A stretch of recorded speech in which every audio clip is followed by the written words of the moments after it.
She didn't just stroll into the Indian Wells tennis garden, she marched in wearing a target on her back. Being seeded changes the entire complexion of the tournament for Alexandra Eala. This marks a definitive arrival because, for the very first time in her exploding career, the 20-year-old Filipino phenomenon isn't scrapping through the qualifying rounds or grinding in the dark. She isn't praying for a benevolent draw or a stroke of luck. She sits firmly in the top 32. She earned a first-round bye. She has a seat at the big table, and the dynamic has shifted. Let's hit the brakes and appreciate the gravity of this. Indian Wells isn't just another stop on the tour. They call it the 5th Grand Slam for a reason. It is a war zone. The absolute titans of the sport descend upon the California sands to see who has the steel for the season's long haul. It screams prestige and oozes pressure. We are talking about a prize purse of $1.15 million and 1,000 ranking points that can completely reshuffle the global hierarchy. And Eala is stepping onto this court as the 31st seed on the planet. That integer carries immense weight. When the seeding deadline slammed shut on February 23rd, Eala had ascended to a career-best world ranking of 31. That wasn't a fluke. That wasn't a result of clever PR. That was blood, sweat, and merit. Because only days prior, under the bright lights of Dubai, she orchestrated one of the most pivotal victories of her professional life. She absolutely dismantled Jasmine Paolini in straight sets. 6-1, 7-6. Understand the context. At that specific second, Paolini was a top 8 player globally. Eala didn't just survive that match. She bulldozed through the opener and displayed ice-cold veins during a suffocating tiebreak. That triumph sent a flare gun into the sky, confirming what we have suspected for months. Alexandra Eala isn't an up-and-comer anymore. She has arrived. Granted, she eventually bowed out to Coco Gauff in the Dubai quarterfinals with a harsh-looking scoreline of 0-2, but you have to look beyond the numbers. Gauff is a top 4 juggernaut and a major champion who devours short balls with a vengeance. Yet, even in defeat, Eala walked away with something far more precious than a single match victory: ranking momentum, 215 massive points. That surge catapulted her from 47 to 31 in the standings.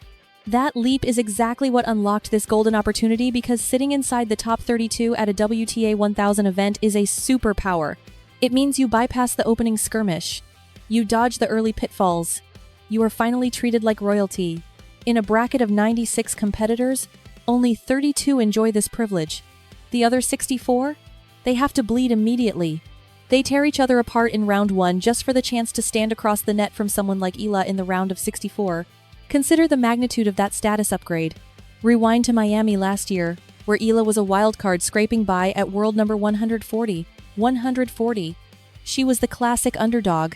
She was the Cinderella story. The shock semifinalist who electrified the tennis community and vaulted herself into the top 75. Today, she is the establishment. That metamorphosis in under 12 months is staggering. But now we face the burning question. Is she built to survive the deep waters? Because the Indian Wells roster is absolutely loaded. You have the world number 1, Aryna Sabalenka, looming at the summit. She brings raw power and fearless aggression. She is the gold standard.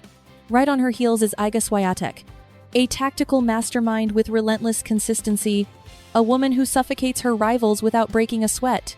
Then throw in Elena Rybakina with her laser-guided strikes and massive serve, Coco Gauff, the very wall Eala hit in Dubai, Jessica Pegula, Amanda Anisimova, Jasmine Paolini, Mirra Andreeva, the defending title holder and arguably the most lethal teenager on the circuit. This bracket is a minefield. But here is the beautiful twist. Eala doesn't have to worry about any of them in the first round. She begins her campaign fresh in the round of 64. She gets extra sleep, extra training, and extra film study. That isn't just a luxury. It is a tactical arsenal. If she can chain a couple of victories together, the mathematics become a nightmare for her rivals because she is pounding on the door of the top 30. A deep run to the quarters or semis shatters that ceiling. And the moment you breach the top 30, the brackets realign, the respect level spikes, and the burden of expectation gets heavier. We need to be real about this part. The pressure cooker is real. Transitioning from the hunter to the hunted flips the script. Opponents analyze your game tape with more intensity. The press asks tougher questions. The crowd demands brilliance every night. The honeymoon is officially over. For a 20-year-old, that is a heavy load. But Eala's secret weapon is her temperament. She doesn't pop the champagne too early. She isn't playing for the cameras. Her foundation is solid, heavy topspin forehands, disciplined geometric patterns, and high IQ tennis. She doesn't just try to blast people off the court. She thinks, and the desert courts reward the cerebral player. The slower surface extends the rallies. It demands patience. It demands precise shot making. It demands cardio. And if her recent form proved anything, it is that she thrives in the trenches of a long exchange. That upset over Paolini in Dubai wasn't just skill, it was pure conviction. You could read it in her posture. Chin up, steady breathing, zero panic when the walls closed in. That version of Eala is terrifying. But let's zoom out. This goes beyond a single week in the desert. After Indian Wells comes Miami, a place that holds tremendous sentimental value for her. Her semifinal explosion there last year altered her entire career path. It took her from the fringes to the mainstream conversation. So picture this timeline. She makes a deep run in Indian Wells, cracks the top 30, and marches back into Miami not as a wildcard fairy tale, but as a legitimate, seeded contender. That is a complete metamorphosis in less than 12 months. And that is why this seeded entry at Indian Wells weighs more than it seems. It signals she has arrived. Now, let us discuss the bracket. Her specific opponent is a mystery until the first round ends, but whoever survives that fight will have already endured a grueling test. They will be battle-hardened, likely exhausted, and perhaps emotionally spent. Eala steps in fresh, and in elite tennis, the margins are razor-thin, a fraction of a step, a moment of doubt. That tiny gap is the only thing separating glory from a flight home. She holds the edge in preparation, but she wields a new weapon now: respect. Those ranked in the 60s and 70s stop seeing her as an easy win. They have witnessed her dismantle top 8 titans. They have seen her storm into the quarterfinals at the 1,000-level events. The scouting reports have evolved, forcing rivals to rewrite their game plans. Some will come out swinging, desperate to shorten points. Others might freeze up. Regardless, she is no longer a mystery to solve. Now, we must address the elephant in the room that lost to Coco Gauff, because critics will claim the gap to the elite is still too wide. And yes, the scoreboard looked brutal, but evolution in this sport is never a straight line. You do not vault from 47 to crushing top 5 icons overnight. You grind. You stack up the lessons. You master the velocity, the wicked spin, the serving under fire. Dubai was not a flop. It was a masterclass. Now, Indian Wells is the midterm exam. The victor walks away with 1,000 ranking points and $1.15 million. That is fortune-altering cash. That is the kind of momentum that defines a season. Am I calling her to hoist the trophy? Let us be real. The bracket is a war zone. The top seeds are absolute juggernauts. But can she survive deep into the week? Without a doubt.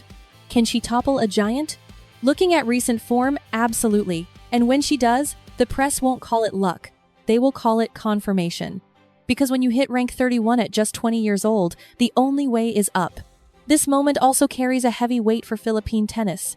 For decades, the nation has hunted for a hero to break through on the world stage. Now, they do not just have a participant. They have a contender seated at the table of the biggest event outside the majors. That visibility is everything. It fuels the next generation and drags a massive spotlight onto every single point she plays. That kind of weight crushes the weak, but it hones the strong into weapons. The coming fortnight in California will reveal exactly what she is made of. And here is the question that keeps me glued to the screen. What if Dubai was merely the prologue? What if that commanding opening set against Paolini was not an accident, but a trailer? What if the distance between her and the top 5 is vanishing faster than we thought? We are about to see. Because the desert sun exposes everything. Grueling rallies, wicked bounces, tactical chess. You cannot pretend to be ready out here. That is why this event is the ultimate litmus test. Not just for the leaderboard, but for sheer self-belief. If she navigates that second round with ice in her veins, the momentum becomes an avalanche. This game is entirely mental. Take down a few elites back-to-back, and the inner monologue shifts from can I to why not. When that switch flips, careers change forever. So, here is the raw truth. The question is not whether Alexandra Eala belongs in the desert. She has already stamped her passport. This is about whether she is ready to hit the nitro. The top 30 is right there. The top 20 is no longer a daydream. And if she plays this bracket smart, the tour will have to start game planning for her, instead of her worrying about them. Now, I need your voice in the mix. Is this the moment Alex Eala officially transforms into a Tier 1 predator? Or does she need one more massive win before we grant her that title? Drop your forecasts below. How deep is her run at Indian Wells? Because one thing is guaranteed, the unofficial 5th major just got a hell of a lot more chaotic. And if you have been watching closely, you know this ascent was not magic. It has been built point by grueling point, ranking leap by ranking leap, victory by statement victory. The stage is prepped. The seed is locked. Now we watch it bloom. This is the thrill. This is why we care. And this is why Alexandra Eala's seeded debut might just be the spark for something far greater than a second round. This is Red Dust Report, where tennis stories don't just happen, they ignite.